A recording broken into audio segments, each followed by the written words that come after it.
wabarakatuh. Selamat siang dan salam sejahtera untuk kita semua.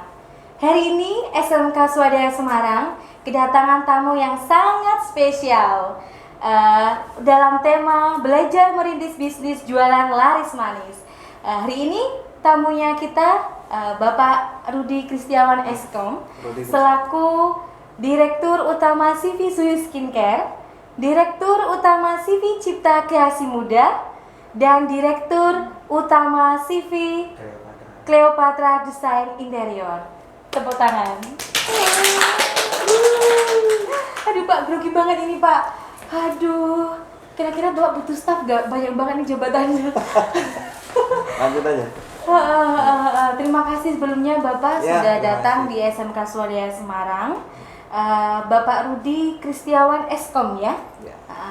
Bapak, saya kepo nih, bagaimana perjalanan Bapak sampai tahap punya direktur CV Suyu, sampai CV interior desain juga, terus ada CV kreasi muda, itu bagaimana Pak? Awal perjalanan Bapak. Oke, terima kasih teman-teman. Selamat.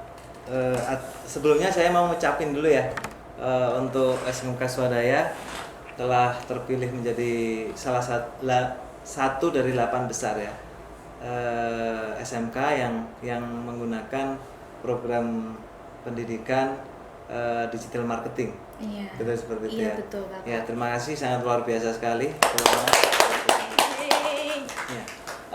Terima kasih juga untuk undangannya dari SMK Swadaya Semarang untuk program podcast ya hari ini.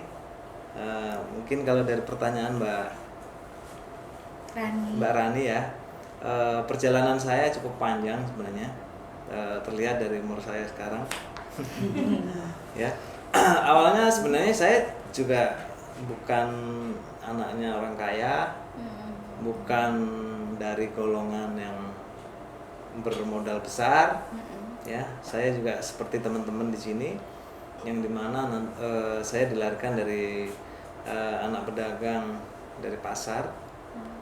Bapak saya juga hanya jualan kayu di Semarang, di Jepara. Awal berkarir saya masuk ke Semarang itu sekitar tahun 1999. 99 saya masuk, kebetulan masuk di kampus swasta di Semarang yang sekarang cukup terkenal.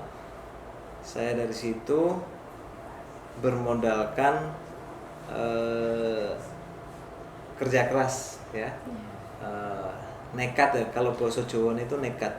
Ya, berani bermimpi gitu. Pada akhirnya saya lulus tahun 2002. Tahun 2002 saya lanjutin, karena itu D3, saya lanjutin di S1-nya tapi sambil bekerja. Ya, kebetulan saya dulu bidang pendidikan saya itu di programming ya. Tapi kebetulan dulu nyari kerjaan di programming ini nggak dapat. Habis itulah bukan ditampung ya, dikasih kesempatan di salah satu perbankan untuk menjadi sales ya. Jadi sesuatu yang berbeda ya. Jadi apa yang saya pelajari dengan kesempatan di lapangan saya menjadi sales. Nah, dari situlah bermula saya banyak cerita tentang diri saya. Saya belajar soal sales itu gimana, karena kalau orang teknik kita itu biasanya ngomongnya kaku, sama orang itu kaku. Iya kan? Ya, di situ saya harus jualan, ketemu orang, saya harus jualan. Itu jualan apa Pak? Kebetulan dulu itu produk perbankan gitu. Contohnya produk perbankan? Contohnya ada mungkin kartu kredit, terus ada KTA ya, kredit tanpa agunan, bukan kredit tanpa angsuran, bukan, tapi kredit tanpa agunan, ya kan?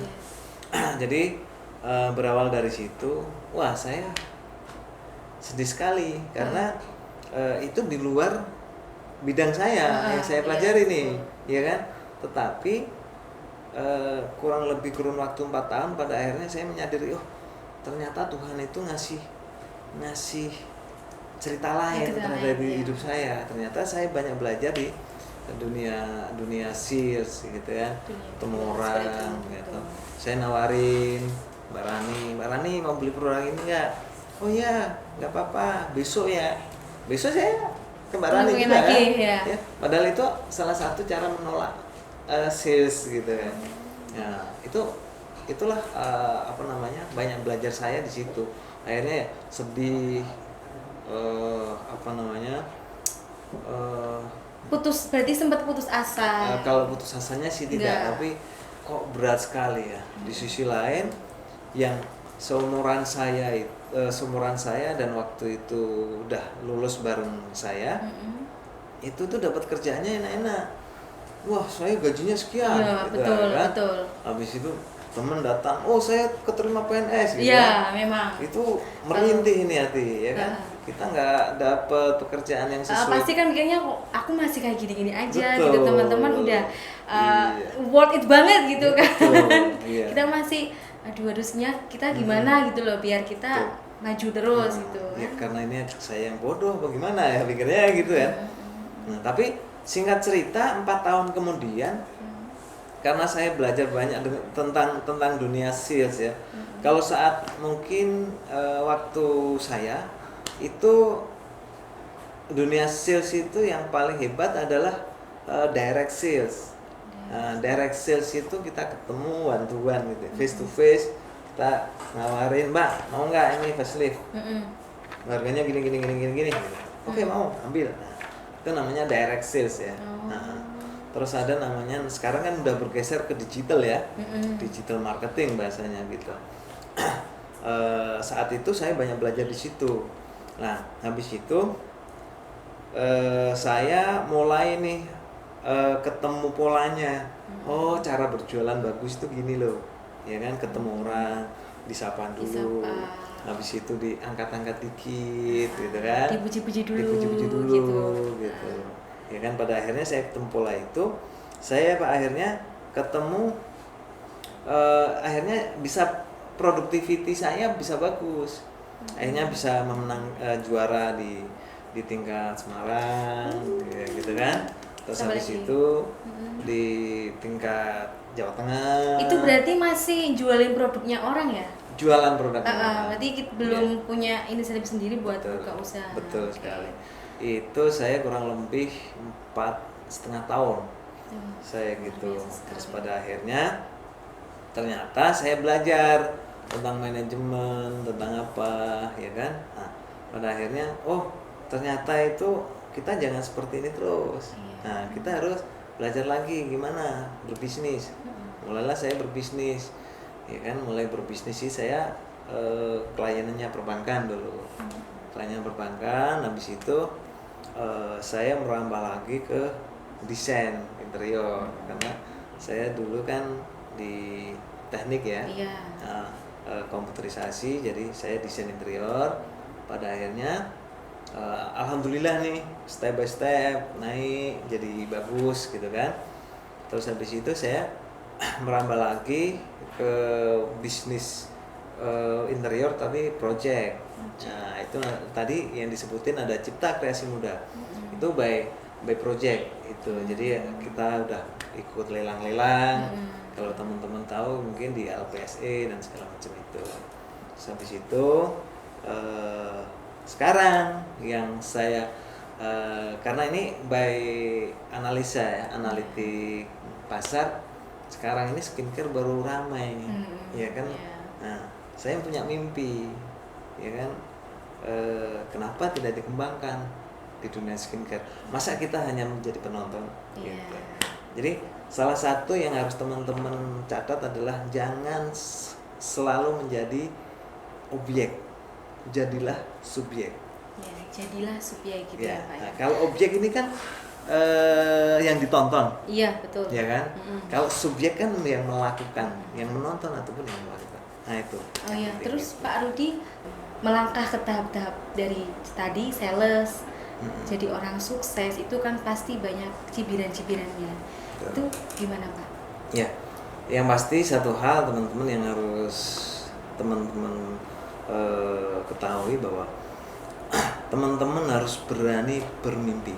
Ya, mimpi itu gratis, tapi banyak orang yang nggak berani bermimpi karena mikirnya orang tua saya seperti ini. Betul. Saya nggak punya modal, ya kan?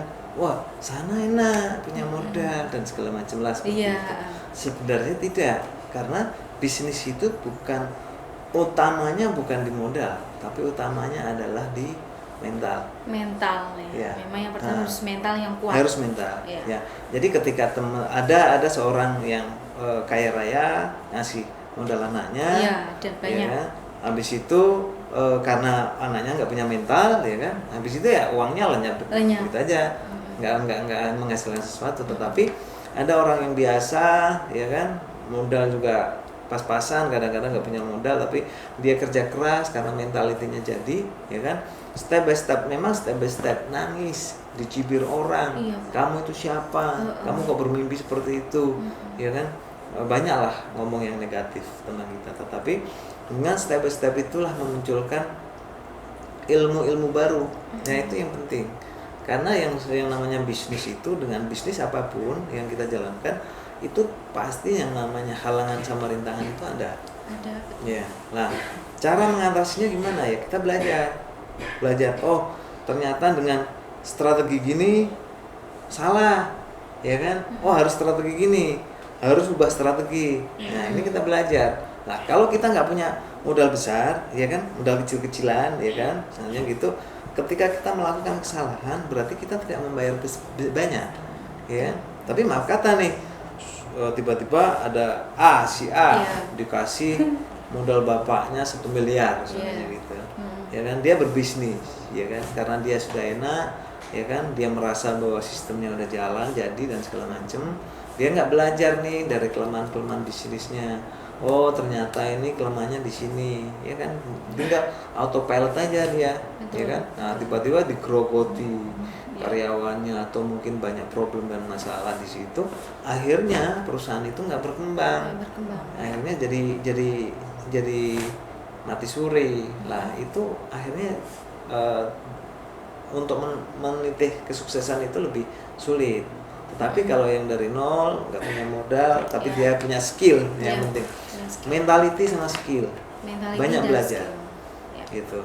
Jadi posisinya banyak belajar di situ untuk mencapai tujuan yang kita impikan. Iya, pokoknya mimpi itu gratis, mental harus kuat. Gitu ya. Harus bermimpi setinggi mungkin. Harus bermimpi setinggi mungkin. Gitu. Oke. Bapak, ketika Bapak jadi orang sukses ya Pak ya? Belum sukses. Iya. Baru sukses lagi. Baru sukses. Ya pokoknya kalau nggak jadi orang sukses. Kira-kira ada nggak suatu Bapak itu punya, wah ini loh aku sekarang gitu. Bapak merasakan nggak, maksudnya dari awal jadi sales, terus jualan-jualan apapun, terus tadi cibiran itu, terus waktu di tahap sekarang ini Bapak merasa bangga apa masih belum belajar lagi gitu? Kalau sampai sekarang sih saya bukan karena tidak pernah bersyukur ya, tetapi sampai sekarang yang saya lakukan, saya merasa belum maksimal. Kita harus maksimalkan lagi karena apa? Karena di luar sana itu masih banyak sekali orang-orang sukses yang di atas saya jauh. Saya harus belajar banyak dari teman-teman itu. Gitu. Jadi Bapak itu tahap-tahap itu setelah Bapak melakukan, pasti Bapak melakukan evaluasi atau tidak? Pasti. Melakukan evaluasi ketika itu nanti kalau salah betulkan lagi kayak seperti itu ya Pak. Nah zaman dulu kalau belum ada sosmed berarti Bapak tukar pikir dengan siapa Pak dulu? Tukar pikir biasa dari teman ya, teman ataupun teman-teman ataupun yang karyawan kita ataupun sekantor sama kita. Ini apa yang jadi masalah, problem. Jadi ketika teman-teman melakukan activity, kalau sekarang modelnya bahasanya ada plan bisnis ya. Iya, plan bisnisnya itu evaluasinya. Perencanaan. Tiap hari harus dievaluasi. Pagi itu simbolnya gini, pagi atau mengevaluasi yang kemarin, ya kan? Oh ternyata yang ditargetin kemarin itu nggak sesuai, berarti ada kendalanya apa? Cari solusi di situ, ya kan? Terus di pagi itu juga harus muncul yang namanya plan hari ini, ya kan? Rencana hari ini apa? rencana hari ini adalah saya melakukan A sampai Z, seperti itu. Ya, cukup bagus apa tidak? Perlu dievaluasi enggak? Cukup, oke. Jalankan hari itu. Sore balik, ya kan? Evaluasi lagi. Tadi yang direncanakan tadi sesuai nggak rule-nya? Oh, banyak kendalanya seperti ini, seperti ini, seperti ini, seperti ini. Habis itu dievaluasi lagi.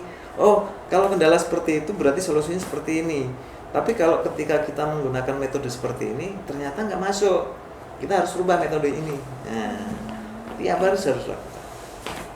Berarti kita tuh ini ya Pak, kalau memang benar-benar hidup itu memang setiap orang harus punya planning ya. Ketika sudah ada planning, terus perencanaannya bagaimana, terus setelah itu ya kita mengevaluasi. Betul. Ya Pak, begitu ya Pak ya. Bapak, untuk pertanyaan selanjutnya, kenapa Bapak memilih di bidang skincare dan kenapa namanya Zuyu? Itu yang bikin orang-orang kenapa namanya Zuyu? Kayak gitu. Keren ya? Iya. Sebelum Bapak Rudi menjawab, kita tunggu pesan-pesan berikut ini. Zuyu Kamot Cold Soap, produk unggulan standar Korea. Bukan hanya menjaga kelembapan kulit, tapi juga bisa menghilangkan flek dan jerawat sebagai anti-aging, serta membantu mempercepat regenerasi sel kulit kamu loh. Mengandung sea cucumber extract, aloe vera, dan milk protein. Zuyu Kamot Cold Soap membuat kulit cantikmu makin mempesona. Kembali lagi di channel kami dengan tema belajar merintis bisnis jualan laris manis. Kembali lagi sama Pak Rudi Kristiawan Eskom. Pak Rudi, kenapa Pak Rudi milihnya skincare? Dan namanya itu Zuyu. Oke, asik ya. Zuyu, gampang dilisankan, ya kan, dan keren. Ya, kenapa memilih skincare? Ya, karena saya laki-laki. Yang paling mengerti perempuan adalah laki-laki. Dan kebetulan owner kita di sini nih, Zuyu Skincare, ini semuanya laki-laki. Ya. Luar biasa. Karena yang mengerti perempuan adalah laki-laki. Aduh, laki-laki menang di tema ini, menang nih laki-laki. Iya. Terus yang kedua adalah kenapa Zuyu Skincare? Ya. Kenapa? Menggunakan bahan dari Eropa, menggunakan teknologi dari Jepang untuk menghasilkan perawatan yang ala Korea. Wow. Keren. Aduh. Tepuk tangan loh. Seperti itu. Pak Rudi, kalau dari cerita Pak Rudi itu menurut saya ini sangat inspiratif sekali ya. Terima kasih. Pak Rudi masih muda, dari dulunya sudah merintis karir dari bawah sampai sekian, dan sekiannya ini juga harus belajar lagi biar jadi memang benar-benar miliarder banget ya Pak ya. Amin. Ini Pak Rudi, saya pengen tahu nih perspektif atau kacamata Pak Rudi untuk SMK Swadaya itu gimana sih? Yang Pak Rudi tahu. Nah, SMK Swadaya saya akui jempol 2. Jempol. Ya karena gini teman-teman, saya diundang ke SMK Swadaya ini saya mau karena memang basically SMK Swadaya ini sekarang yang paling mengerti kebutuhan zaman, ya. Kebutuhan zaman, ya. SMK Swadaya adalah salah satu sekolah yang mengerti kebutuhan zaman, di mana zaman sekarang udah semuanya bergeser, ya kan? Mulai dari kita mau makan, ya kan? Ya, ini kita udah nggak keluar. Kita nggak kepikiran loh dulu, ya kan? Iya. Dulu makan kita harus keluar cari warung. Sekarang nggak usah. Ya kan? Sekarang nggak usah. Tinggal datang sampai gitu. Ya kan? Nah, terus kita mau ngapain aja? Kita mau belanja di Eropa, mau belanja di Cina, mau belanja di mana aja itu bisa. Ya, dengan menggunakan apa? Digital marketing. Lah, salah satu SMK yang keren menurut saya, dia memberanikan diri untuk buka studi digital marketing. Iya. Nah, ini luar biasa sekali. Banyak harapan dari saya secara pribadi ya, ini teman-teman dari siswanya bisa belajar banyak tentang digital marketing, karena teman-teman perlu ketahui bahwa eranya sekarang udah bergeser. Ini kita nggak ngerti nih 5 tahun ke depan ini eranya bahwa era digital marketing ini akan mendominasi, tidak ya kan, hampir 100% dari lini apapun, dari lini bisnis apapun itu nanti akan didominasi namanya digital marketing ya. Digital marketing mulai dari mau pembelian, mau penjualan, mau apapun dan segala macam ya, ini udah bergeser.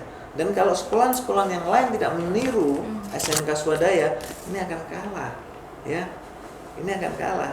Makanya ini catatan buat SMK yang lain ya, catatan penting buat SMK yang SMK lain. Inilah percontohan yang bagus. SMK Swadaya. Tepuk tangan.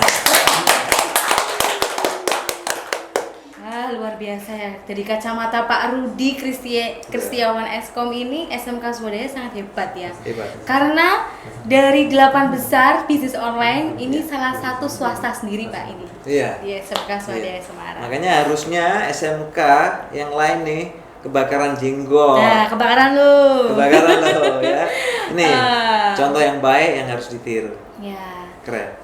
Pak Rudi, motivasi dong buat berbisnis untuk peserta didik SMK Swadaya.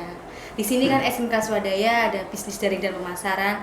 Bagaimana siswanya itu biar semangat berjualan, biar dapat omset yang lebih banyak lagi, biar jadi orang yang sukses seperti Pak Rudi. Gimana Pak caranya Pak? Ya. Oke, ini sangat penting teman-teman. Jadi orang sukses itu bukan diciptakan dari bim salabim. Ya kan, hari ini nggak sukses, besok sukses itu nggak bisa. Semuanya perlu berproses. Lah berproses itu butuh namanya mental. Ya, mentality tangguh ya. Jangan terus diajak temen, kamu ngapain kayak gitu, terus down ya kan. Terus nggak sesuai dengan teman-teman melakukan, harusnya saya melakukan ini, hasilnya harus seperti ini, terus besok down, terus nggak ngelakuin lagi. Ini sangat penting. Makanya catatan pertama yang harus teman-teman lakukan adalah mental. Karena orang miskin itu tidak butuh mental. Ya, orang miskin tidak butuh. Yang butuh mental adalah menjadi kaya. Yang butuh mental itu yang menjadi kaya. Nah, itu. Jadi teman-teman siapin mental dulu, jangan cengeng, ya, jangan pantang menyerah. Ada badai, topan dan segala macam, hadapi. Ya, di situ. Ya. Pertama itu. Yang kedua adalah siapkan skill, ya, skill. Kalau memang teman-teman di sini adalah di jurusan digital marketing, skill digital marketingnya dibagusin. Banyak sekarang ada anak teman saya juga, dia nggak, kalau di zaman saya ini kan orang tua bangga itu karena anaknya menjadi pegawai negeri. Yes, ya kan? Itu memang benar. Jadi polisi. Jadi polisi. Ya kan? Jadi tentara. Pilot, ya kan? Betul. Dokter. Ya Dokter. kan? Sekarang udah nggak, eranya udah geser. Orang tua bangga karena anaknya jadi YouTuber. Ya kan? Udah beda, geser polanya. Karena orang miliarder sekarang diciptakan dari YouTube juga banyak sekali, ya kan? Nah, dari itu terbukti dari anak teman saya itu sekarang jadi YouTuber. Saya tanya, penghasilannya berapa deh? Saat awal, ya kan? Belum dapat penghasilan gitu kan? Nah, selang waktu beberapa bulan, mungkin setahunan lebih sedikit, saya main ke sana lagi, tanyain, wah sekarang kok sering ya main YouTube gitu? Ya om, udah lumayan. Udah penghasilannya berapa? Udah 5 juta. Kalah. Ya? Kalah ya. PNS kalah loh. Kalah banget. Iya kan? Iya kan? YouTuber sekarang. Butuh modal? Nggak butuh. Butuh modal? Nggak butuh. Jadi teman-teman jangan risau, jangan canggung. Oh, saya ini siapa? Ya, background keluarga saya seperti ini aja. Betul. Ambil kesempatan yang terbaik. Ambil kesempatannya kita ya Pak. Iya, betul. Ambil, karena posisinya semuanya sama. Mau anaknya orang kaya, mau anaknya orang biasa, itu semuanya kayak posisinya. Punya kesempatan yang sama. Apalagi dengan teknologi sekarang yang sangat-sangat meringankan kita mau berbisnis, ya kan? Semuanya bisa dilakuin. Jadi yang pertama tadi apa? Mental. Mental Yang kedua adalah skill. Skill. Ya, yang kedua adalah skill. Pertama mental, kedua skill. Kedua skill. Yang ketiga adalah perlu diingat teman-teman, ciptakan lingkungan yang positif. Ciptakan lingkungan yang positif. Betul. Jadi maaf kata nih, seandainya di lingkungan teman-teman ini ngomongnya negatif aja, ngajaknya negatif aja, ya teman-teman akan jadi seperti itu, gitu ya. Jadi ciptakan lingkungan yang positif. Ketika teman-teman di lingkungan yang positif, itu akan support apapun yang dilakukan teman-teman, mereka akan support, gitu ya. Satu adalah mentality, yang kedua adalah skill, yang ketiga adalah lingkungan yang positif. Yang terakhir adalah attitude. Ya. Attitude kita harus memiliki attitude, karena dengan attitude itu kita akan mendapatkan sebuah momentum. Itu sebenarnya dari attitude. Karena kita berbisnis, seandainya gini, saya berbisnis seandainya jualan bunga ini, ya kan. Habis itu jualan bunga, nah, tiba-tiba ada momentum nih, tiba-tiba ada, kita nggak ngerti yang datang itu siapa, ya kan. Ternyata orang kaya raya. Nah, ketika kita layani dengan baik, attitude kita bagus, ketika dia menilai ini anak ini luar biasa, Mas, oke, kebun saya semuanya ditanamin kembang, misalnya gitu, ya kan. Itu kan kita nggak ngerti. Itu namanya momentum. Jadi orang bisnis itu butuh momentum. Jadi besarnya bisnis itu butuh momentum. Lah, yang penting kan apa? Attitude. Karena ketika kita attitude-nya jelek, ketika saya berbisnis sama Mbak Rani di sini, saya attitude-nya jelek. Ketika Mbak Rani butuh, ternyata saya seandainya jualan kembang, tapi Mbak Rani butuh kembang, ya kan? Tapi attitude saya jelek, jangan dikasih, ya kan? Kasih aja yang lain. Itu jengkeli kok, gitu. Bahasa Semarangnya jengkeli, gitu ya. Nah, itu. Jadi jengkeli nah, ada i-nya gitu. Iya, ini i-nya. Jadi ada 4 teman-teman ya. 4, ingat-ingat terus itu untuk motivasi peserta didik SMK Swadaya. Betul. Yang pertama ada mental, yang kedua ada skill, yang ketiga ada lingkungan yang positif, dan yang keempat ada attitude. Terima kasih untuk hari ini podcast dengan Bapak Rudi Kristiawan Eskom dengan tema belajar merintis bisnis jualan laris manis. Terima kasih banyak atas kehadirannya Bapak. Terima kasih, untuk kita belajar bagaimana sih jadi orang yang memang betul-betul merintis dari bawah, bagaimana kita berkarir ya dari nol sampai bagaimana puncak suksesnya, terus punya kriteria yang memang harus dipenuhi ya, 4 tadi kita harus penuhi itu. Jangan lupa untuk selalu subscribe channel SMK Swadaya Semarang. Bapak punya nggak? Ada di suyuskincare.official. Iya, jangan lupa untuk selalu di subscribe, komen, dan share ya. SMK Swadaya Semarang, kreatif, inovatif, dan produktif. Say good day.